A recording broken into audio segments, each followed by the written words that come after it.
कि धोनी को ICC hall of fame में शामिल किया गया है।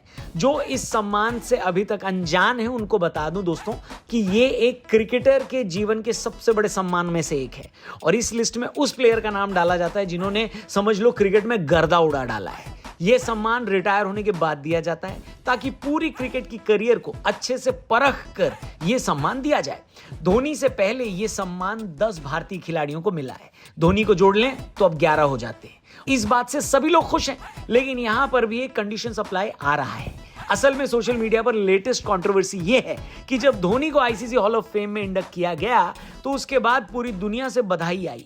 वीडियो में रिकी पॉन्टिंग से लेकर दिनेश कार्तिक, रवि शास्त्री से लेकर एबी डिविलियर्स सबने धोनी के गुणगान किए। चेन्नई सुपर किंग्स तो खैर धोनी की ही टीम है, उन्होंने भी 4-5 इंस्टा पोस्ट धोनी को डेडिकेट कर दिए उनके इस सम्मान के बाद। लेकिन बाकी टीमें भी पीछे नहीं रही और लगभग हर आईपीएल टीम ने धोनी की अचीवमेंट पर उनको बधाई दी, सिवाय एक टीम के। जी हां, आईपीएल में 10 टीम है जिनमें से 9 टीमों ने अपने इंस्टा अकाउंट पर जाकर धोनी को आईसीसी हॉल ऑफ फेम में पहुंचने की बधाई दी, लेकिन एक आरसीबी वालों की तरफ से उनको बधाई देने वाला कोई पोस्ट नहीं आया। सीएसके फैंस ये बोल रहे हैं कि धोनी की तरक्की देखकर चलता है मुझसे मजनू, जबकि कुछ आरसीबी फैंस ये कह रहे हैं कि भैया अभी हमारी खुद की नाव में छेद हो रखा है। बेंगलुरु ट्रेजेडी की वजह से कंट्रोवर्सी है, इस वजह से आरसीबी ने सोशल मीडिया पर उस इंसिडेंट के बाद कुछ भी पोस्ट नहीं किया है। यहां तक कि जब टीम के बिकने की बात हो रही थी तब भी उनके सोशल मीडिया से कोई पोस्ट नहीं आया। बात धोनी की नहीं बल्कि ऐसे मौके की है जहां पर टीम कुछ पोस्ट नहीं करना चाहती।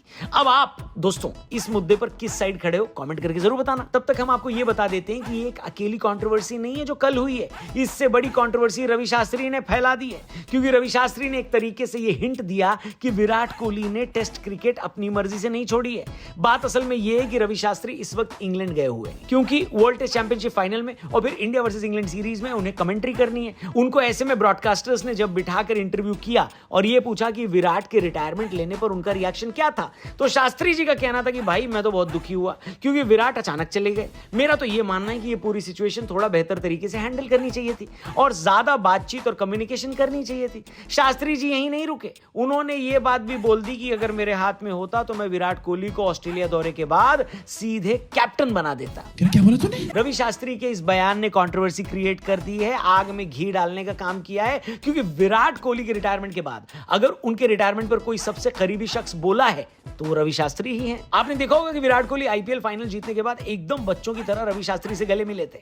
अब लोग यही अंदाजा लगा रहे हैं कि विराट कोहली और रवि शास्त्री के बीच भी उनके टेस्ट रिटायरमेंट का डिस्कशन जरूर हुआ होगा और उसी का असर है कि रवि शास्त्री अब एक तरीके से ये हिंट कर रहे हैं कि मामला बुरी तरीके से हैंडल किया गया और इसी वजह से विराट कोहली ने रिटायरमेंट ली है।